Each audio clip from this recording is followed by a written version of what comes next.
तो नेटफ्लिक्स पे एक नई मूवी आई है जिसका नाम है टेस्ट और इसमें आर माधवन, नयनतारा और सिद्धांत देखने को मिलने वाले हैं। और ये मूवी क्रिकेट के रिलेटेड है, मैच फिक्सिंग के रिलेटेड है, लेकिन majorly this movie is about characters, about a couple. इस वीडियो में हम सारे पॉजिटिव और नेगेटिव एस्पेक्ट के बारे में बात करेंगे इस मूवी के, which can help you decide whether you want to watch this movie or not. शुरुआत करते हैं मूवी की कहानी के साथ। अब इस कहानी में एक मैरिड कपल है who wants a baby, who desperately want a baby, लेकिन उसके लिए उन्हें कुछ प्रोसीजर करनी है जिसके लिए उन्हें काफ़ी पैसे लगने वाले हैं। उसमें जो हस्बैंड है तो वो हस्बैंड एक साइंटिस्ट है, काफ़ी क्वालिफाइड सा साइंटिस्ट है और उसे हाइड्रोफ्यूल के बारे में एक प्रोजेक्ट लॉन्च करना है about with the Indian government, लेकिन उसके लिए उसे कुछ घूस वगैरह देना पड़ रहा है। So basically they are in need of a lot of money and on the other hand हमारे पास एक क्रिकेटर है। और लिसन, इसमें जो भी क्रिकेट की सारी चीज़ें हैं वो कम्प्लीटली फिक्शनल है। क्यों? क्योंकि यहाँ पे हम देख रहे हैं एक test match between India and Pakistan, वो भी इंडिया में, चेपॉक में। That's not possible. पहली बात तो हम पाकिस्तान के साथ कोई बायलैटरल सीरीज़, बायलैटरल मैच खेलते ही नहीं है अपार्ट फ्रॉम जो हमारे आईसीसी के मैचेस होते हैं, तो it is not possible. So that gives it away कि या इट इज़ कम्प्लीटली फिक्शनल। सारे क्रिकेटरिंग की चीज़ें इसमें फिक्शनल है। तो इसमें क्या होता है, जो हमारा मेन क्रिकेटर होता है तो वो काफ़ी ख़राब फॉर्म से चला हुआ होता है, उसके बाद चल रही होती है कि उसे रिटायर वगैरह कर दो, फिर उसकी आखिरी मैच होती है, काफ़ी सारे ऐसे चीज़ें होते हैं।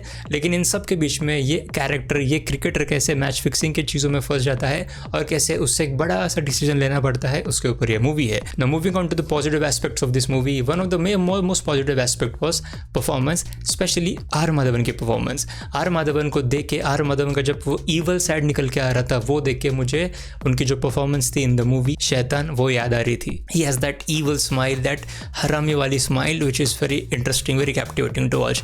Nayantara was also very good in this movie, वो काफ़ी मदरली थी इस मूवी में and she was quite good as well. Siddhant को ज़्यादा कुछ करने के लिए नहीं था, उनके कुछ 2-3 इमोशनल मोमेंट्स थे where he excelled, but other than that he was also good. Now this movie is majorly about a couple who has financial problems and who is direly looking to get pregnant, to have a baby, to just be parents. लेकिन जो husband है तो उसके husband के भी अपने अपने ambitions होते हैं, जैसे कि उसे दुनिया बदलनी है with the use of hydrofuel cells, तो वो सारी चीज़ें हैं। लेकिन इस स्ट्रगल को दिखाने के लिए उन्होंने एक क्रिकेट का बैकड्रॉप दिखाया है और इस मूवी में हीरो और विलन की भी काफ़ी अच्छी कॉमेंट्री है कि who is actually a villain और who is actually a hero. उसके साथ इस मूवी में एक और कॉमेंट्री है and that is about how cricketers get all the press, और जो साइंटिस्ट वगैरह जो होते हैं, जो हमारे नेशन को सर्व करना चाहते हैं, तो उनकी लोग ज़्यादा तारीफ नहीं करते हैं, and which is true, which is absolutely true. और इसीलिए मुझे लगा कि अगर उन्हें ये सारा स्टार्क डिफरेंस दिखाना था तो उसलिए उन्होंने ये क्रिकेट का बैकड्रॉप चूज़ करा होगा, लेकिन इसको आप और भी अच्छे तरीके से बता सकते थे अगर आपका मूवी का यही मेन मैसेज था। तो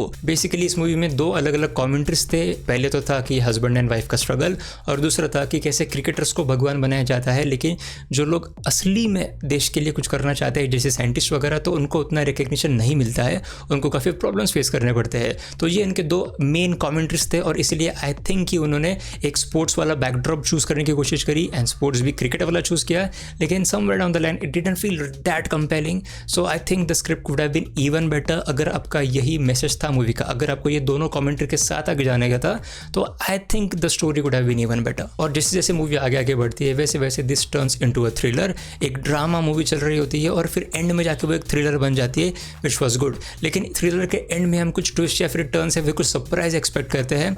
आई डोंट थिंक कि वैसा जो सरप्राइज हमें मिला वो आपको काफ़ी हिट करेगा, but at the end you will feel thinking कि हमारे कैरेक्टर ने सही किया या गलत किया।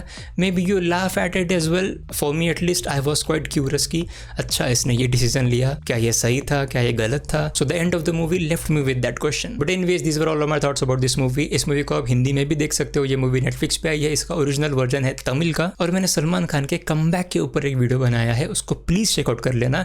उसमें मैंने बात करी कि कैसे SRK ने जो किया था 2023 में, तो उससे सीख के कैसे सलमान खान भी अपना कमबैक कर सकते हैं। प्लीज़ वो वीडियो को यहाँ पे चेकआउट कर लेना। And as always, thank you so much for watching.